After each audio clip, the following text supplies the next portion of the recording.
we're recording. But I'm not scared about sharing my screen.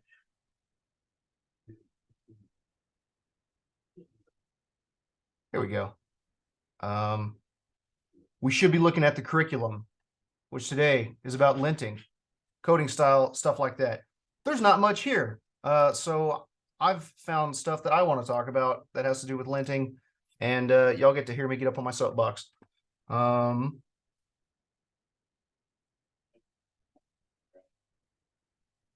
So something to talk about. And something you probably realize as you go, when you're learning to code, when you're working with other people, when you're seeing other people's code, and you're kind of consistently doing the same sort of things, you're going to build a style, whether you intend to or not. You're going to, prefer, a variable be called this over that. You're going to prefer, you should always be using snake case in Python, but sometimes you want to not do snake case. There are different levels of spacing, all kinds of different names for variables, how you pass things in, and that's all well and good. But it is important to have a standard, and there's a lot of good reasons for that.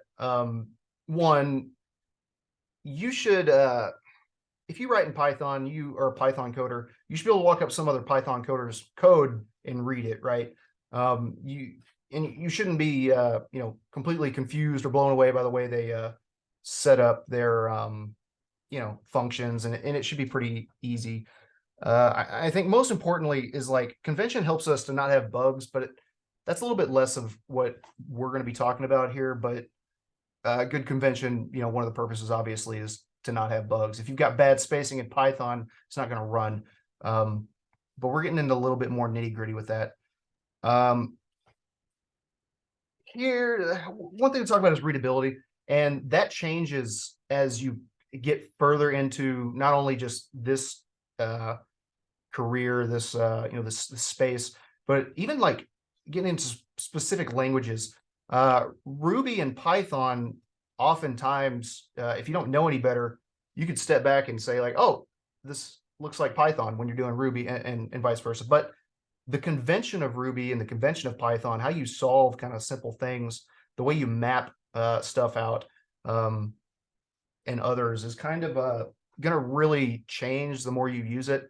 So I started at DRW in like January, and they kind of put us on some different projects that were all Ruby, all Sinatra, which we didn't cover in Platoon, but it's fine. You'd be surprised how quickly you can learn something new when you've already learned how to code. And we didn't really know who had written the code before us, but we were tasked with, hey, add some features to this. It was a website there was an application for the recruiters to take to college, and they would be using it to sign people up and get them, I don't know, registered for coming to DRW and checking it out, stuff like that. Well, I would find code, and let me defend myself. We were told, oh yeah, this has been an intern project. Interns have worked on this. And I'm not coming in thinking like, oh, these idiots. But when I found something that I didn't think was right, when I thought, that's really complicated, I'd fix it. And then after I had made a bunch of changes, I bring it to my manager and I show him, and I'm saying, I say, yeah, all these ternaries, it was ternary to a ternary to a ternary, and I hated that. And some of these maps using single letter variables, which you shouldn't do that. You should never have single letter variables. So I fixed it all, and now it's a lot more readable. And that was all code he had laid, like not years ago, like within a year. And he's very sweet person. He's not going to be like, oh, you're wrong. But he's like, well, I disagree. I don't think that's readable. And I guess the point of the story, as he kind of walked me through it, and I started, getting an understanding of why that's done that way.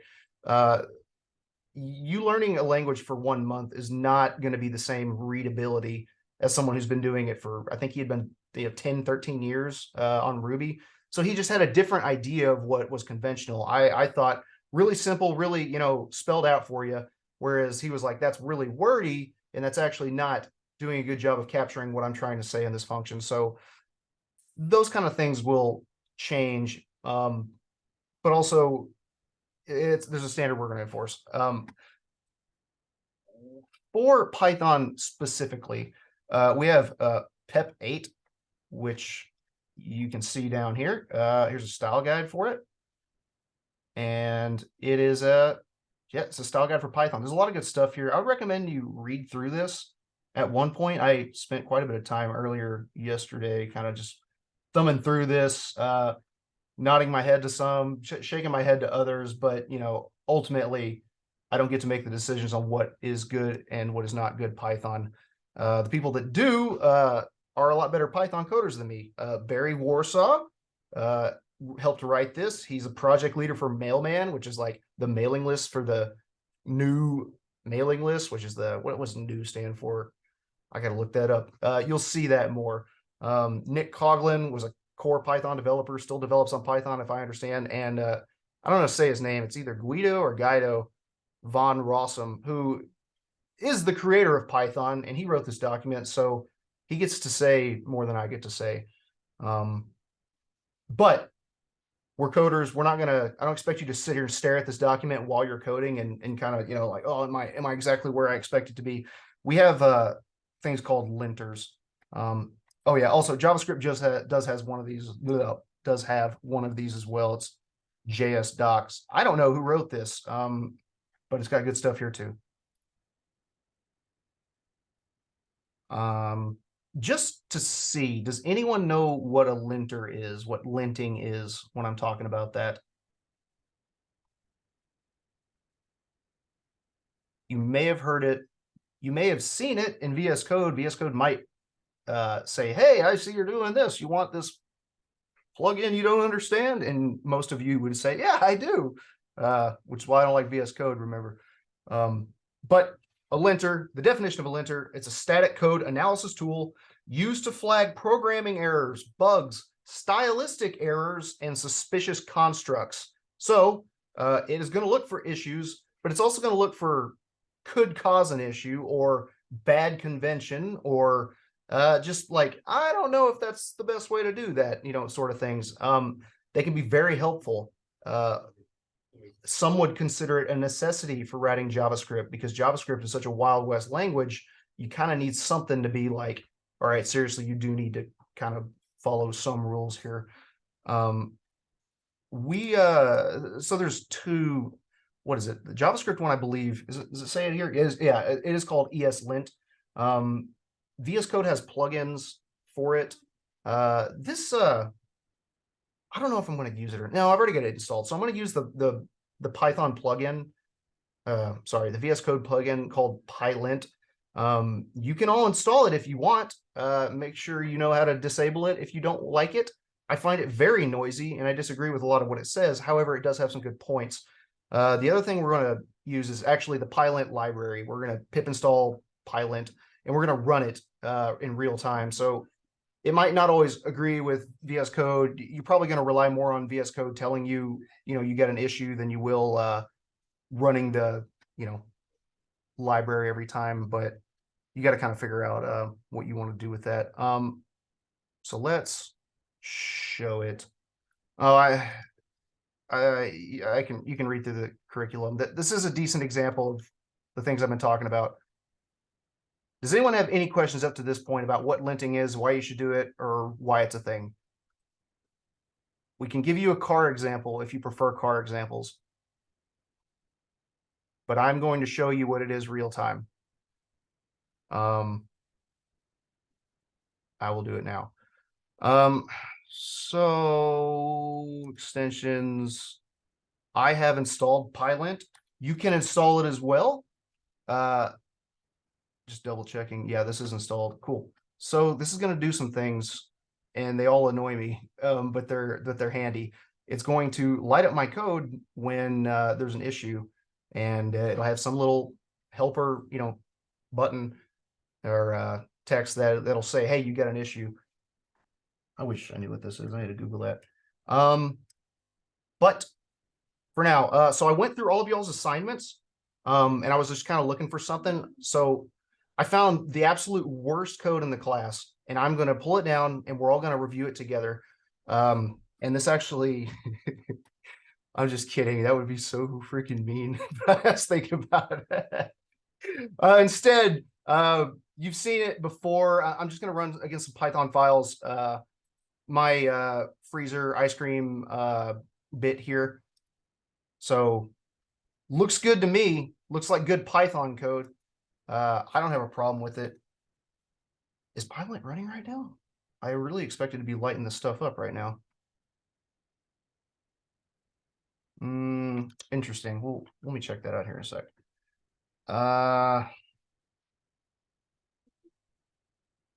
So maybe you've just gotten that good. No, there's definitely issues here. I see them. Do.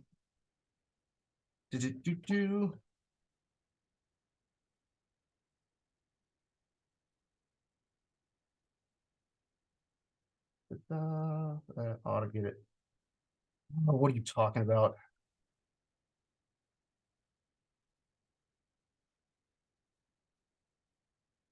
Do I not have this set in here?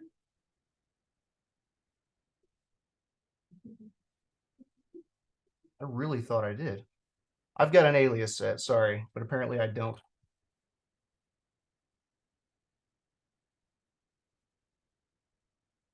Probably don't have that set then. Violent. Cool, we got it. Getting it. Excellent. Yeah, why is this not lighting up? I kind of want to show you all that. Run. Disable. Re-enable.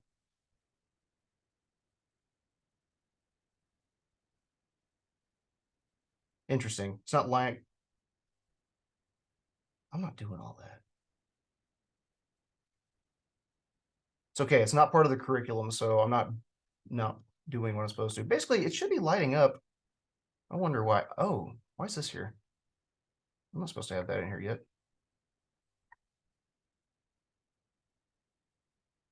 Man, I just had this working. I tested on the other computer. I should test on this computer.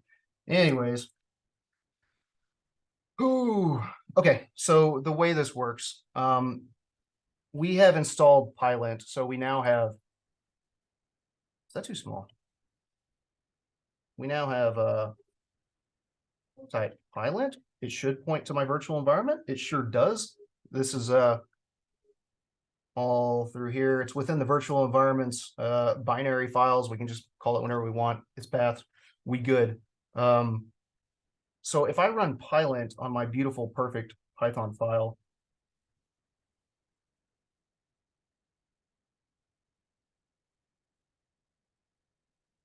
it's going to complain because my code is not perfect. And these are the kind of things that it's going to be looking for.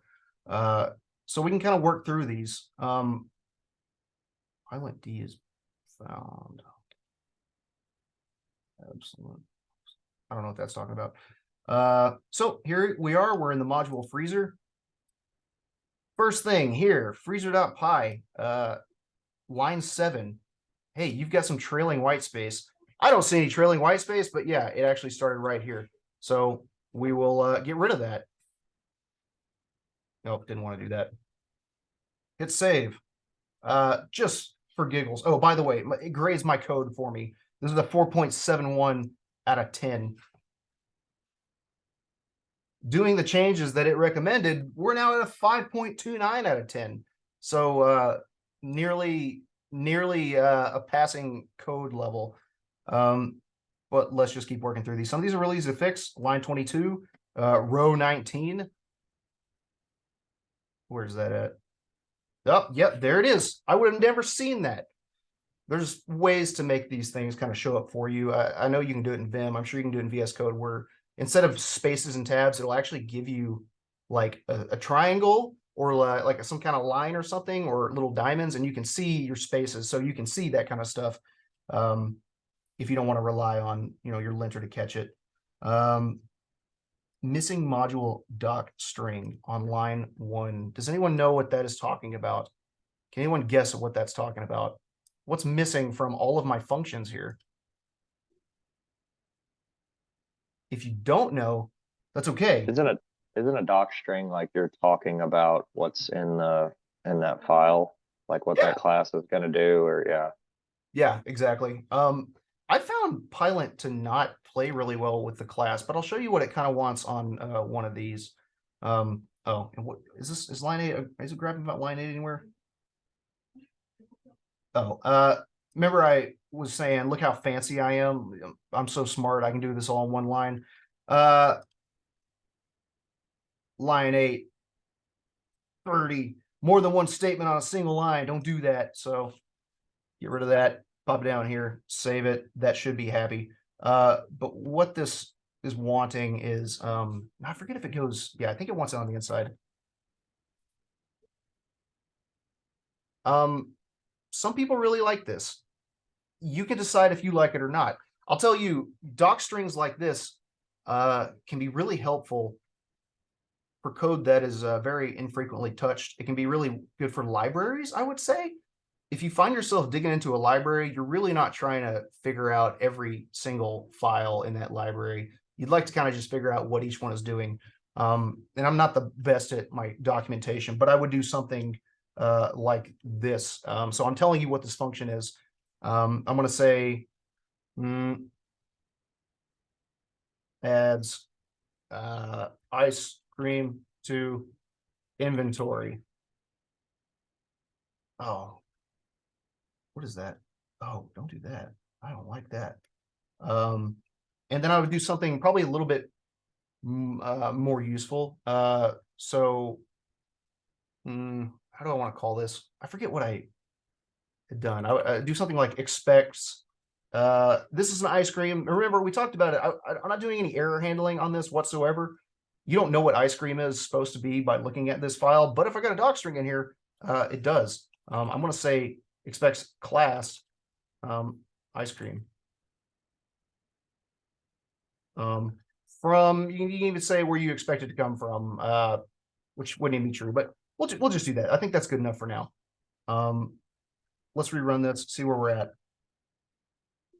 Yeah, we're up to a 7 now, so it did like that. What else we got here? Missing module, doc string, class, doc string, function. Yeah, so it really wants something for the class and the module. Oh, that's why it was blowing up on me. Yeah, let's just finish this up. So for remove,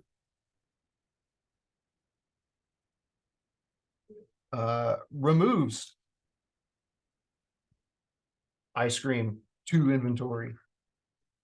Expects flavor. Flavor is a string, so I'm going to do something like that. String. And I mean, you can do whatever, you can do that. It's obvious, but I think it's probably useful to say, hey, this is what it expects. So you kind of know, makes it a little bit easier to troubleshoot here. Adds time to all ice creams in inventory. This I need to be an integer or it won't work. So do something like that. You can even get fancy. You can do stuff like that if you want to. Again, as much as you want it to do. Another thing you can do that I think is actually valuable is telling what it returns. Returns ice cream class if found.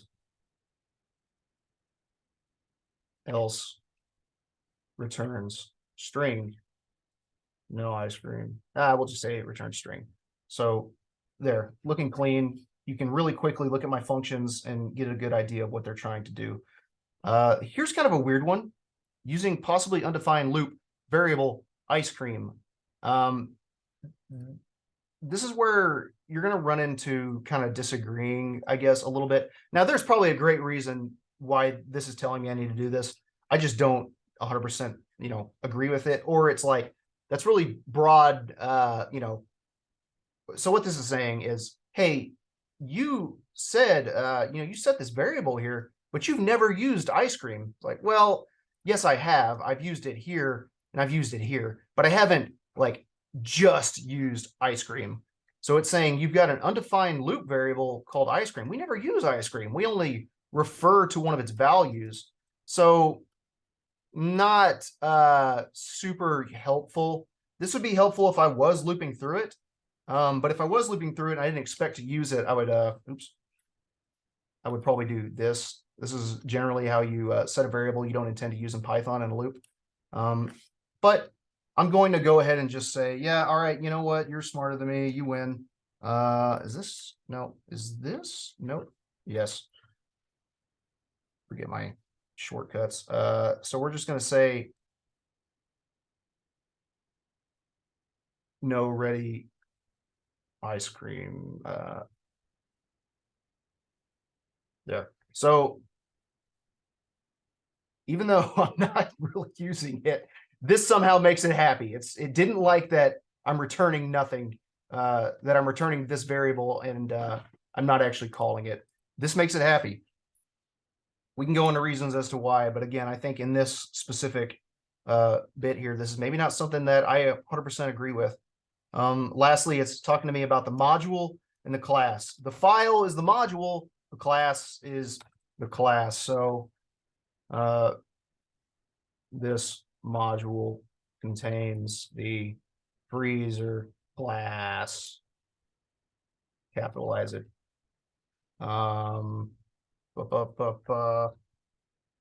This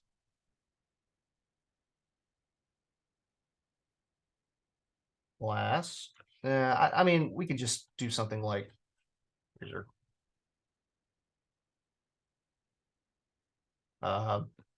Interacts with, you know, ice cream.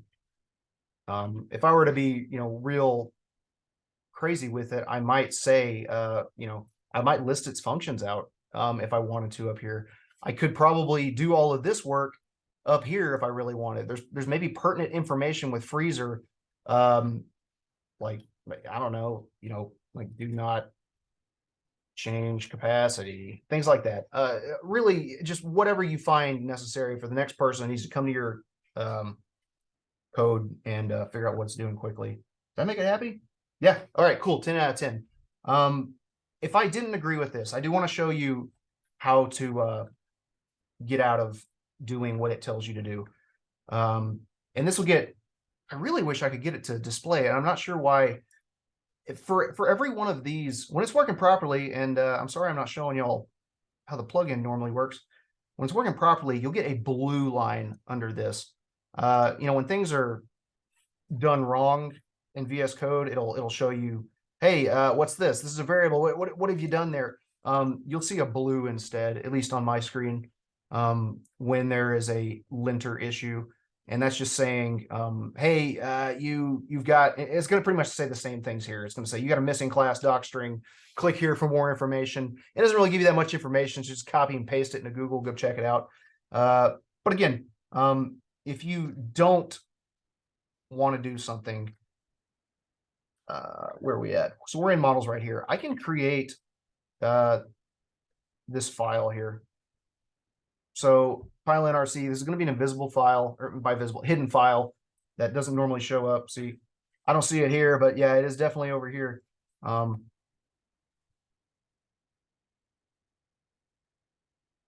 We can open that up and basically do this. I don't know where I got this from. This was some Googling. I'm pretty sure if we look at it, this should line up. Oh, should that be 15? Basically, you can disable different linter flags. Maybe that won't catch that one. Maybe that will only catch. Let's just text it. Lint freezer. Yep, still blew it up. So this is saying, hey, C115. So let me try this then. Now it's happy. So this is like how a get ignore would function, but I'm just disabling that. I'm pretty sure this can all be on one line like that. But yeah, if you have linter issues that are blowing up and you don't like it, you can add them here. You can add to the top of the file and like actually put comments in your code to disable it. I wouldn't recommend that. Ultimately, this is all fine and dandy. you can just ignore the linter if it's, if the blue really bothers you, just disable it when you're done. But it's not, linters won't stop your code from running. If there's a linting issue, nothing's going to say, oh, I'll run it, but you better fix it later. Like, it's just gonna, it'll still run. It's only going to show you that's a problem when you're actually looking at it. Any questions on linting or what I have done here?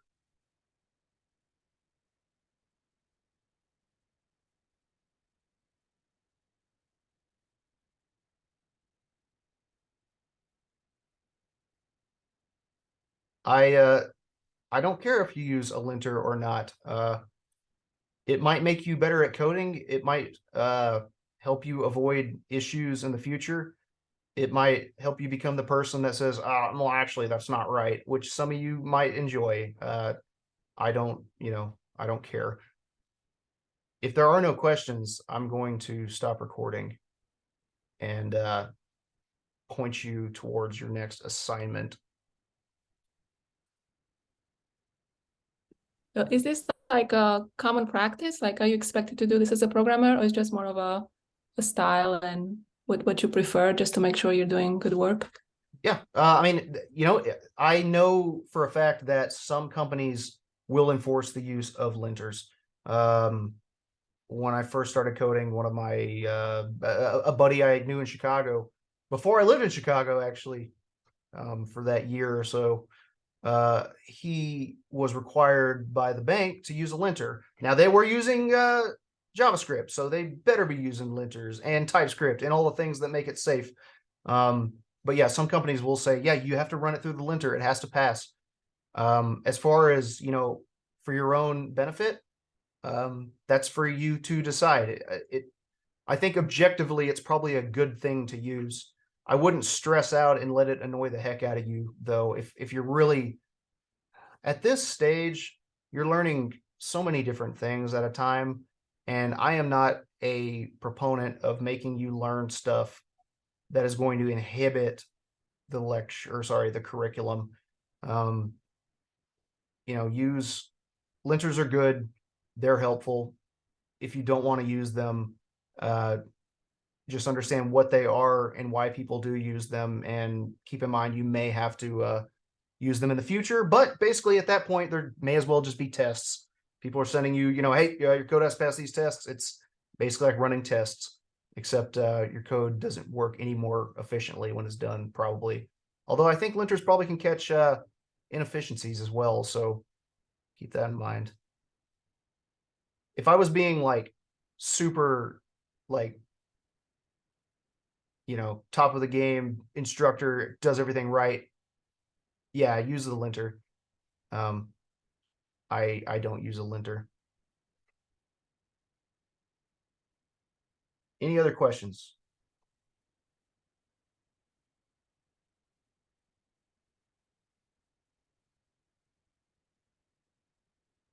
If there are any other questions, tough beans, I'm stopping it.